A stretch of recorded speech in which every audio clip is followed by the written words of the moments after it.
आज मैं आपको कक्षा 12वीं व्यवसाय अध्ययन का विषय ले रहा हूँ, जिसमें आज मैं आपको प्रबंध का अर्थ कल बताया था।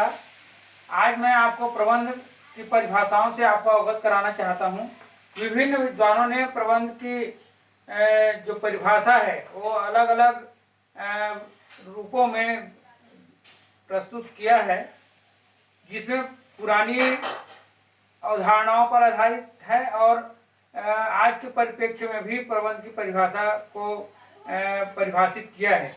मैं आपको पुरानी जो अवधारणा है उसके अनुसार प्रबंध की जो परिभाषा है उसे मैं आपको शेयर कर रहा हूँ। इसमें है C.S. जॉर्ज के अनुसार, C.S. जॉर्ज के अनुसार प्रबंध में काम को अन्य व्यक्तियों से कराने की कला है।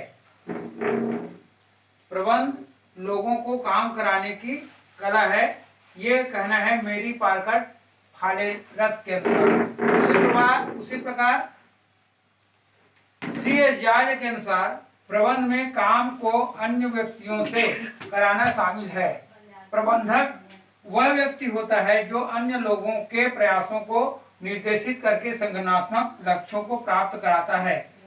उसी प्रकार हेराल्ड कुंटज के अनुसार, हेराल्ड कुंटज भी जो परिभाषा दिया है वो आधुनिक अवधारणाओं को लेकर के दिया है। और ऊपर मैं अभी आपको मेरी पार्कर फालेरत और C.S. जॉर्ज का विचार जो प्रस्तुत किया वो पुरानी अवधारणाओं को लेकर के था। हेराल्ड कुंटज ये कहता है कि औपचारिक रूप से संगठित वर्गों में अन्य लोगों के साथ एवं उनके द्वारा कार्य करने का नाम ही प्रबंध है। ये है हेराल्ड कुंटज के अनुसार। उसी प्रकार से है F.W. टेलर के अनुसार भी है। उनके शब्दों में मैं उनके परिभाषा को बताता हूँ पढ़ करके। प्रबंध यह ज्ञात करने की कला है कि आप क्या करना चाहते हैं, तत्पश्चात यह देखना कि सर्वश्रेष्ठ एवं मितव्ययितापूर्ण ढंग से कैसे लक्ष्य को प्राप्त किया जाता है।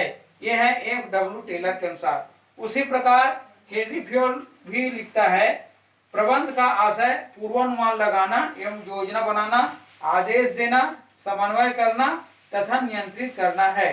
इस तरह से प्रबंध की जो परिभाषा है वो परंपरागत एवं आधुनिक परिभाषा में अपने विचार को स्पष्ट किया है। इससे परिभाषाओं से यह स्पष्ट होता है कि प्रबंध दूसरों से कार्य कराने की कला है।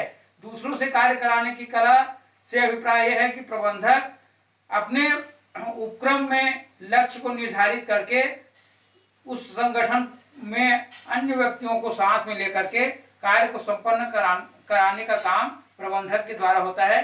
प्रबंधक का होना आज के आधुनिक जो व्यवसाय को संचालित करने में उनकी अहम भूमिका है। परिणाम दूसरों के प्रयासों से प्राप्त किए जाते हैं। संगठन एवं व्यक्तियों के समूह को महत्व दिया गया है। अतः यह परिभाषा उचित प्रतीत होता है, जिसमें हेराल्ड कुंटज और हेनरी फ्योल इनकी जो परिभाषा है आधुनिक परिप्रेक्ष्य में ये आज के परिवेश में लागू होता है।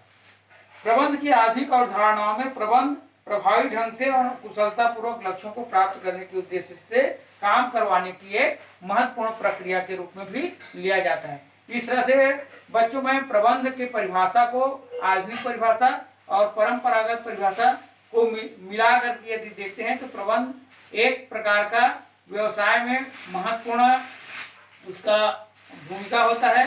संगठन को चलाने में, संगठन के लक्ष्यों को प्राप्त करने में प्रबंधक का एक जो भूमिका है वो महत्वपूर्ण होता है।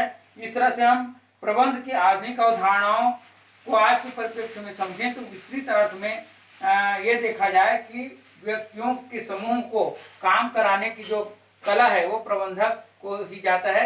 उसका एक टीम वर्क होता है जिसके थ्रू अपने लक्ष्य को प्राप्त करता है। लक्ष्य को प्राप्त करना मतलब न्यूनतम लागत में अधिकतम लाभ की प्राप्ति को प्राप्त कराने का जो लक्ष्य है वो होता है। अतः आज के लिए बस इतना ही है।